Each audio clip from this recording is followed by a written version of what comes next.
But हमारे MP जो है, सांसद महोदय जो हैं, वो जब भी आते हैं कि बयान देते हैं, मैं इस्तीफा दे दूंगा अगर यहाँ से अंतर्राष्ट्रीय एयरप्लेन उड़ गई तो। उनको ये बोलना चाहिए कि हाँ अच्छी बात है जी, यहाँ से अंतर्राष्ट्रीय एयरप्लेन उड़े, मैं सपोर्ट करूंगा। वो बात बात पे इस्तीफे की बात करते हैं, क्या दिक्कत क्या है उनको इस चीज से लेकर? की बात आप ये कहिए। गुप्ता जी भी तो यही बोल रहे हैं कि अभी बच्चा पैदा हुआ है, टाइम लगेगा उसको चलने में, उड़ने में, फ्लाइट उड़ने में। समझे, जब उड़ेगा उस टाइम बात करेंगे इंटरनेशनल। जब आज मेरा सवाल इंटरनेशनल की बात क्यों करे? और बच्चा फर्स्ट क्लास में बैठा है और हम कहें ये बच्चा अभी बीए में है, ऐसा ना कहो। सवाल ये है कि एमपी साहब को क्या दिक्कत है यहाँ पर इंटरनेशनल एयरपोर्ट बनने से? डिटेल के अंदर गुप्ता जी तो बड़े ना आजकल मतलब हो रखे हैं, हैवी हो रखे हैं हर चीज के ऊपर। मतलब जिन लोगों को जयचंद बोल रहे हैं बार बार, जयचंद बोल रहे हैं बार बार, वही लोग उनके अंदर घुसे जा रहे हैं। वो बोल रहे कि हमने सपोर्ट करके हमने जितवाया है। ये जयचंद गद्दार बोलने के बाद भी लोग उनका सपोर्ट कर रहे हैं, डर के मारे कर रहे हैं, कोई और बड़ी बात है? ये देखो वही बताएंगे, गुप्ता जी बताएंगे। जो लोग इतनी बात होने के बावजूद भी अंदर घुस रहे हैं, वो बाहर निकाल रहे हैं, फिर अंदर घुस रहे हैं, तो उनसे पूछोगे ना भाई ये मामला क्या है, ये अंदर बाहर का मामला। लोग सबसे बड़ा फैक्टर उसी को मानते हैं कि सावित्री मैडम ने चुनाव हरवा दिया आपको। अगर वो आपका सपोर्ट करते चुनाव जीत जाते आप लोग। अब विधानसभा के बाद में मेयर चुनाव लॉस कर दिया आपने, हार गए आप, सबसे बड़ा रीजन क्या मानते हो? तो देखो हम तो लोकसभा भी हार लिए भाई, लोकसभा जीता आपने। अब मैं लोकसभा नहीं केंद्र की बात, तो सरकार बनाने की बात ठीक है, हिसाब में हिसाब की बात मैं हिसार के तो हमारा ट्रिपल इंजन हिसाब, कौन सी ट्रिपल इंजन हो गया? एमपी तो कांग्रेस का है, विधानसभा आजाद है, तो उन्होंने तो समर्थन कर रखा है ना भाजपा का। क्या है तो भारतीय समर्थन है, किसा समर्थन आपको ही पता है।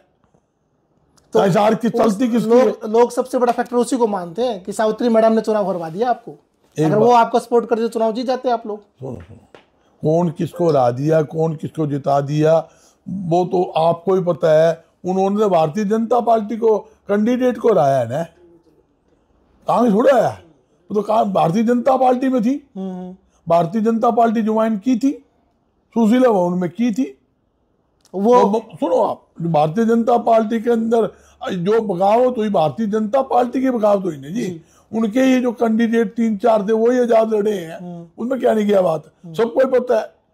वो गुप्ता जी रोज बता ही लग रहा बार बार, वो तो बाकी अच्छी तरह गुप्ता जी पूछ लेना, जो गुप्ता जी बता देंगे डिटेल के अंदर। गुप्ता जी तो बड़े ना आजकल मतलब हो रखे हैं, हैवी हो रखे हैं हर चीज के ऊपर। मतलब जिन लोगों को जयचंद बोल रहे हैं बार बार, जयचंद बोल रहे हैं बार बार, वही लोग उनके अंदर घुसे जा रहे हैं। वो बोल रहे कि हमने सपोर्ट करके हमने जितवाया है। ये जयचंद गद्दार बोलने के बाद भी लोग उनका सपोर्ट कर रहे हैं, डर के मारे कर रहे हैं, कोई और बड़ी बात है? ये देखो वही बताएंगे, गुप्ता जी बताएंगे। जो लोग इतनी बात होने के बावजूद भी अंदर घुस रहे हैं, वो बाहर निकाल रहे हैं, फिर अंदर घुस रहे हैं, तो उनसे पूछोगे ना भाई ये मामला क्या है, ये अंदर बाहर का मामला, तो वो बताओगे। मैं तो क्या कह सकता हूँ, मगर शहर आपने भी तो कोई विश्लेषण किया होगा। शहर में देखो हमारा भाईचारा है, सारे एक है, चाहे जिंदल परिवार हो, चाहे कमल गुप्ता जी हो, चाहे और नेता हो, सभी एक है। और हमारा क्या है, शहर में भाईचारा बना दिया। हम तो राजनीति से ऊपर उठ के बात करते हैं, तो सबने भगवान को जान देनी, लोकल रहना, यहीं रहना है। हम एक दूसरे क्यों किसी की आलोचना करें? हर एक आदमी अपना काम करता, अपनी किस्मत की खाता है। मैं जिस पद पर हूँ मैंने अपना काम करना है, और दूसरे नेता किसी और पार्टी में अपने पद पे वो उन्होंने अपना काम करना है। मगर क्या हम दुख सुख में इकट्ठे नहीं होते क्या? ब्याह शादी में इकट्ठे नहीं होते? तो हमारा वो भाईचारा बिगड़ जाता है? बिल्कुल भी। हम अगर कोई 1-2 दिन के लिए हम किसी के लिए गंदा बोल लें, अच्छी बात तो नहीं है ना, नहीं बोलना चाहिए। हमें तो सबको मिलकर चलना चाहिए। एक बात का उनको ना समर्थन करता हूँ, वो उन्होंने बड़ी मेहनत की है इस आर में एयरपोर्ट लेके आने को लेकर।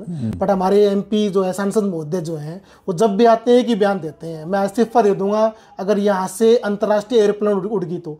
उनको ये बोलना चाहिए कि हाँ अच्छी बात है जी, यहाँ से अंतर्राष्ट्रीय एयरप्लेन उड़े, मैं सपोर्ट करूंगा। वो बात बात पे इस्तीफे की बात करते हैं, क्या दिक्कत क्या है उनको इस चीज से लेकर? दिक्कत नहीं है, दोनों आदमी अपनी जगह स्टैंड। वो कहते हैं एयरपोर्ट बन गया, और वो कहते हैं भी इंटरनेशनल एयरपोर्ट मत बोलो, एयरपोर्ट बोलो। इसमें फिर आप कंफ्यूजन क्या पा गया? एयरपोर्ट तो था, पहले एयरपोर्ट नहीं था क्या? पहले प्लेन नहीं उड़ते? बिल्कुल था। पहले प्लेन नहीं उड़ते थे क्या? बिल्कुल। दुनिया में पूरे, मैं 20 बार तो मैं एयरपोर्ट में इससे गया हूँ। हर एक नेताओं के भी उड़ते आए हैं यहाँ पे, और लोगों उद्योगपतियों ने भी यहाँ पर्सनल प्लेन ले रखे थे, वो आते हैं, हेलीकॉप्टर भी आते हैं। बात क्या है इंटरनेशनल एयरपोर्ट की, इंटरनेशनल फ्लाइट उड़ाने की, ये बात हुई थी। वो क्या कहते भी इंटरनेशनल जिस दिन फ्लाइट यहाँ से उड़ेगी, आपके चैनल में मैंने बयान देखा था, वो ही बता रहा हूँ मैं जी, तो मैं इस्तीफा दे दूंगा।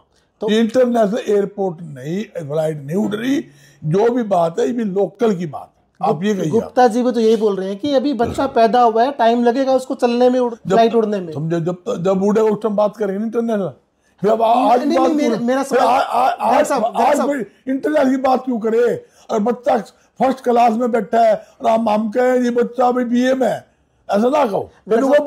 सवाल ये है कि एमपी साहब को क्या दिक्कत है यहाँ पर इंटरनेशनल एयरपोर्ट बनने से? देखो एमपी भी खुश है, वो बोल रहे ना कि भाई ठीक है मैं भी सपोर्ट करूंगा, बनने दो इसको, चलो उड़ने दो।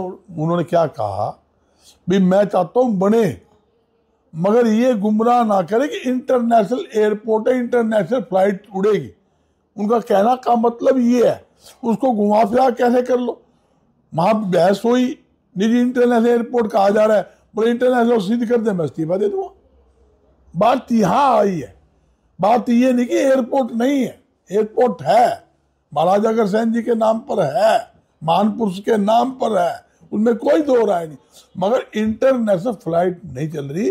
कल भी बजट के अंदर आपके सामने आया 5 फ्लाइटें यहां से उड़ेगी, तो आप उसको इंटरनेशनल मानते हो क्या? नेशनल ही नहीं है, डोमेस्टिक है वो। फिर नेशनल भी नहीं है, इंटरनेशनल छोड़िए आप। नेशनल मतलब ये होता है ऑल इंडिया के अंदर फ्लाइट चले। 5 की बात आ रही है, ये बात कहिए एयरपोर्ट बने, हमें खुशी है, और जो बनवाने में सोगी है उनको भी धन्यवाद। इस बात का नहीं कि हमको उनके कोई खिलाफ है, जो शहर का विकास का ये कोई भी करवाए, किसी भी पार्टी के आदमी है, मैं उनको बधाई दूंगा। जो अच्छा काम करने वाले हैं, इसमें राजनीतिक नहीं आनी चाहिए। कोई मान लो सड़क बन रही है और मैं सड़क नहीं बन रही तो लोग कहेंगे मूर्ख बना। बिल्कुल सही बात। मान लो कोई चीज शहर में अच्छा काम हो रहा है, हम कहते हैं ये नहीं गलत हो रहा है, गलत बात है, मगर कुछ करके तो दिखाए। ये तो नहीं भाई आप भी समझते हो आज लोगों में सरकार के प्रति बड़ा भारी भय है। आप किसी के जगह टोक कर देख लो, व्यापारी जाके भाई तू सरकार है, उसको नुकसान हो जाएगा, मगर वो बोलेगा नहीं, क्यों? उन्हें पता है सवेरे पहले ही कोई ना कोई छोड़ देंगे।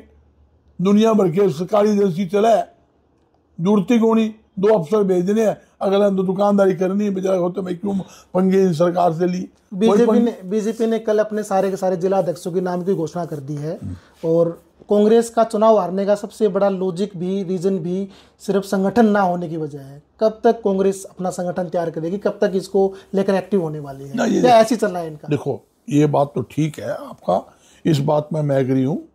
कांग्रेस के अंदर काफी दिक्कतें आई हुई है। सबसे ज्यादा मोटी कमजोरी हमारी जिला के प्रधान, शहरी प्रधान, ब्लॉक प्रधान ना बनाना जी, जिसको आप संगठन कह सकते हो, पूरा संगठन ना बनना है, और जिसके कारण हमें विधानसभा में भी दिक्कत रही, लोकसभा में जीतते जरूर, दिक्कत रही। लोकसभा चुनाव कहाँ जीते, व्यक्ति विशेष के कारण जीते, मैं आपको ये बताता हूँ, संगठन नहीं था। मगर संगठन होना बहुत जरूरी है, और इब उम्मीद है हमें, नए परवानी हमारे बीके हरि प्रसाद जी बने हैं, और हफ्ता पहले चंडीगढ़ में मीटिंग रखी थी और हमें बुलाया था, हमसे विचार विमर्श किया, और सारी जो प्रैक्टिकल जो सौदे था हमने बताया भी यह स्थिति है। जब तक संगठन नहीं बनाओगे, पदाधिकारी नहीं होंगे, फील्ड में आपके वर्कर नहीं होंगे, तो कैसे कांग्रेस पार्टी तरक्की करी? उन्होंने कहा तो है कि बहुत जल्दी उम्मीद है कि मतलब समझ लो कि 15-20 दिन के अंदर उम्मीद है, जब बनेगा, जब आपके सामने आ जाएगा।